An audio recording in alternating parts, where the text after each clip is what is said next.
Bonjour, je suis Jean-Luc Leclerc de Leclerc Comptabilité. Au cours de cette capsule, je vais vous parler de la différence entre l'incorporation et l'entreprise individuelle, les types de formes juridiques, l'utilité de la comptabilité et les types de revenus. Je vous souhaite bon visionnement et cela se débute maintenant.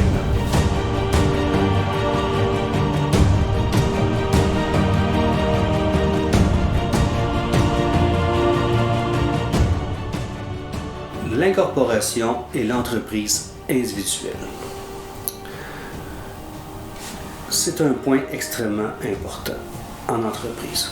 Une incorporation est ce qu'on appelle une personne morale. Donc, ceci devient une entité totalement indépendante du propriétaire de l'entreprise. Donc, l'entreprise devient une entité et le propriétaire devient le propriétaire des actions de l'entreprise. Ceci a plusieurs points positifs, entre autres, protéger souvent les actifs personnels du propriétaire. Il faut quand même être prudent. Ça ne protège pas à 100%, parce que nous devenons, en plus d'être actionnaires, devenons administrateurs de l'entreprise. Donc, nous pouvons être tenus responsables de certaines actions de l'entreprise, étant donné que nous sommes administrateurs. Un peu comme des dettes TPS TVQ ou des dettes de déduction à la source.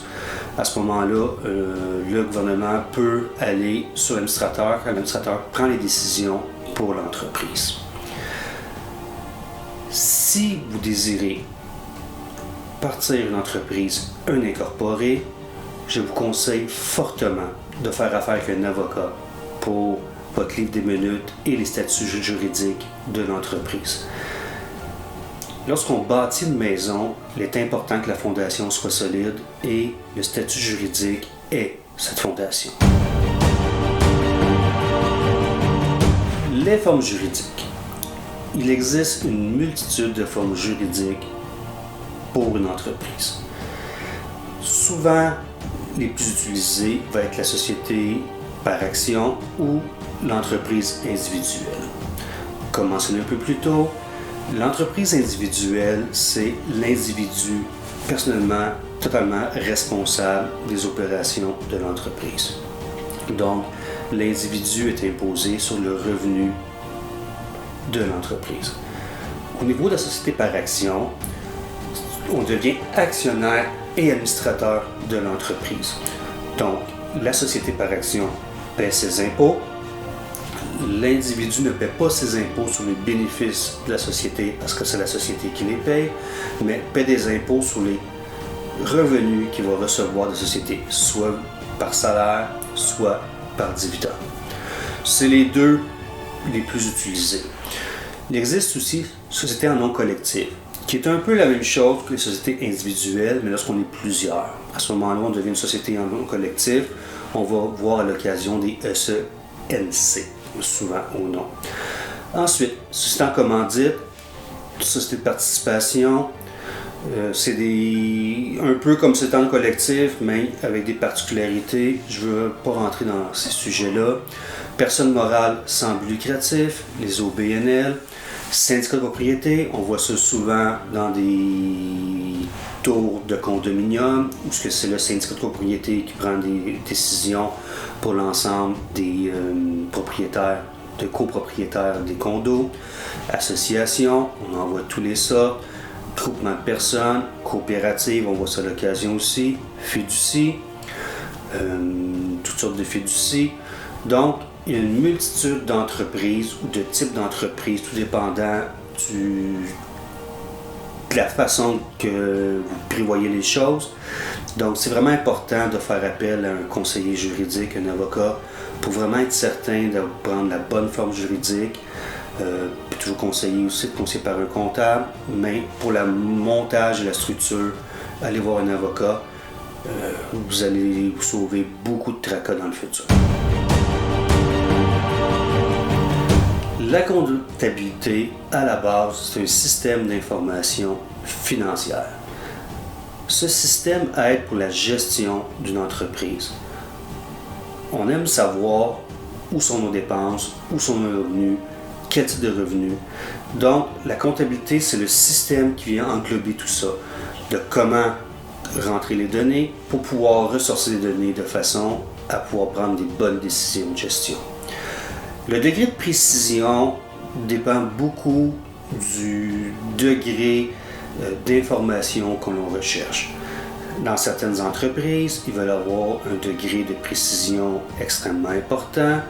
Je pourrais donner comme exemple une quincaillerie. Est-ce qu'ils veulent savoir combien qu'ils ont vendu en peinture, combien qu'ils ont vendu en matériaux de bois, combien qu'ils ont vendu en outils, combien qu'ils ont vendu en quincaillerie ou d'autres, des vis, ces choses-là. Donc, des fois, on peut compartimenter, ça complexifie naturellement l'entrée de données, mais ça permet d'avoir une meilleure information pour pouvoir mieux cibler les décisions de gestion à prendre. Il y a un certain minimum d'informations qui est obligatoire à faire par la loi. Donc, puisque la comptabilité, en plus de servir pour la gestion, on s'en sert aussi pour produire des déclarations de revenus. Donc, on doit catégoriser quand même un certain niveau d'information. Certaines informations, certaines dépenses sont admissibles, non admissibles, admissibles à 50%, comme les frais de représentation que j'ai déjà parlé. Donc, il y a un certain minimum, mais la quantité de comptes utilisés, la complexité qui peut être utilisée va vraiment dépendre du style de gestion de l'entrepreneur qui gère l'entreprise. À l'instar du particulier qui a son revenu total, son revenu net, son revenu imposable, son revenu gagné, déjà qu'on voit au niveau du particulier, il y a plusieurs types de revenus pour le même salaire, pour la même année. Chaque revenu a une importance car certains crédits sont calculés sur certains revenus, entre autres les REER, les montants, c'est sur le revenu gagné, le revenu imposable sur lequel on paye nos impôts. Au niveau corporatif, c'est un peu la même chose. On va avoir le revenu imposable versus le revenu comptable. Au point de vue comptable, on obtient un revenu. Au niveau imposable, des fois, c'est pas le même. À l'occasion, ça l'est, mais pas toujours. On peut avoir aussi des revenus actifs, des revenus passifs. L'impôt est calculé de manière différente selon le type de revenu et il y a plusieurs parties au niveau de l'impôt corporatif. Partie 1, partie 2, partie 3, partie 4 et ainsi de suite. Donc, selon le type de revenu, c'est une partie de l'impôt qui s'applique.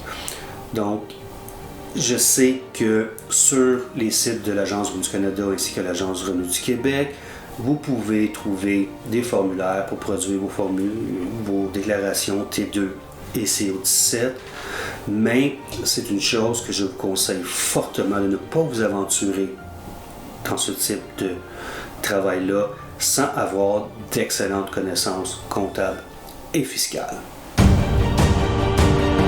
Au cours de cette capsule, je vous ai parlé de la différence entre l'incorporation et l'entreprise individuelle, les différentes formes juridiques, l'utilité de la comptabilité, ainsi que certains types de revenus. Je vous remercie d'avoir participé et j'espère avoir réussi à démystifier certains points. Mon nom c'est Jean-Luc Leclerc de Leclerc Comptabilité. Si vous avez des questions ou quoi que ce soit, vous pouvez me rejoindre au numéro de téléphone ici, via la page Facebook ou sur le site internet. Je vous remercie énormément et vous souhaite une excellente journée.